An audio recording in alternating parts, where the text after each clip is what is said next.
राष्ट्रिय स्वतन्त्र पार्टीका सभापति रवि लामिछानेको स्वागतका लागि तुलसीपुरमा उर्लिएको जनसागरको बीचमा केही अराजक तत्त्वहरूद्वारा नेकपा एमालेको पार्टीको झण्डा जलाइएको थियो। त्यहाँ उग्र नारा पनि लगाइएको थियो। तर उक्त झण्डा जलाउने मध्येका मुख्य व्यक्ति नेपाल प्रहरीले पक्राउ गरिसकेको छ। उनीमाथि अनुसन्धान भइरहेको छ। प्रहरीले अन्यलाई पनि खोजी गरिरहेको भनेर जनाएको छ। तर पनि नेकपा एमाले युवा सङ्घका कार्यकर्ताहरू विरोध प्रदर्शनमा उत्रेका छन्। उनीहरूले तुलसीपुरमा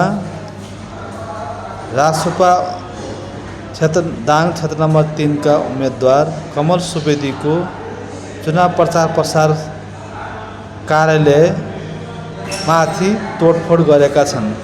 उक्त भिडियो यो हेर्दै गर्नुहोला। भिडियो हेर्नुस्, त्यसपछि मनमा लागेको कुराहरू लेख्नुहोला। धन्यवाद।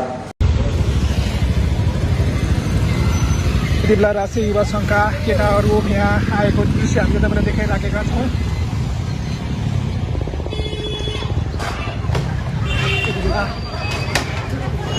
दृश्य मैले तपाईँलाई देखाइराखेको छु। नेपाल प्रहरी सशस्त्र प्रहरीले यति बेला हस्तक्षेप गर्न खोजिराखेको छ भने यति बेला यो दृश्य मैले तपाईँलाई देखाइराखेको छु। यति बेला राजसभा पार्टी कार्यालय अगाडिबाट यो दृश्य मैले तपाईँलाई देखाइराखेको छु भने यति बेला सशस्त्र प्रहरी इलाका प्रहरी कार्यालयबाट चाहिँ यो दृश्य मैले तपाईँलाई देखाइराखेको छु।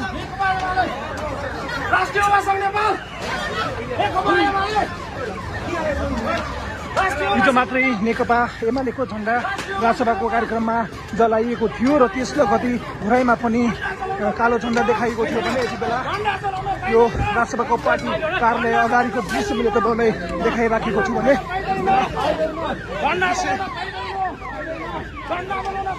मैले तपाईँलाई देखाइराखेको छु।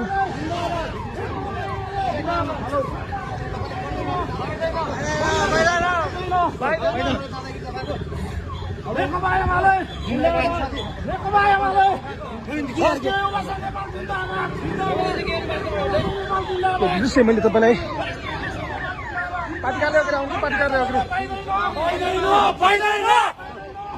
राजसभाको पार्टी कार्यालय अगाडि यति बेला यो दृश्य मैले राजसभा पार्टी कार्यालय अगाडिबाट देखाइराखेको छु भने यति बेला युवा सङ्घका युवाहरू चाहिँ झण्डा जलाउन पाइँदैन, नेकपा एमाले जिन्दाबाद भन्दै यो नारा लगाइराखेका छन् भने यति बेला नेपाल प्रहरी सशस्त्र प्रहरीहरूको बाक्लो मात्रामा यो उपस्थिति हामीले देख्न सक्छौँ भने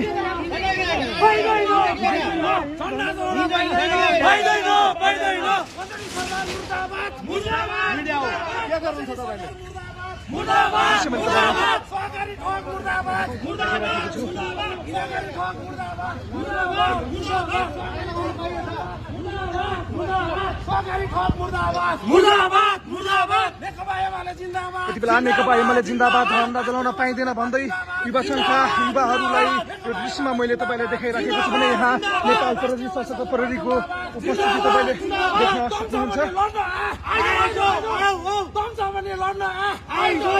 झण्डा चलाएर केही पाइँदैन।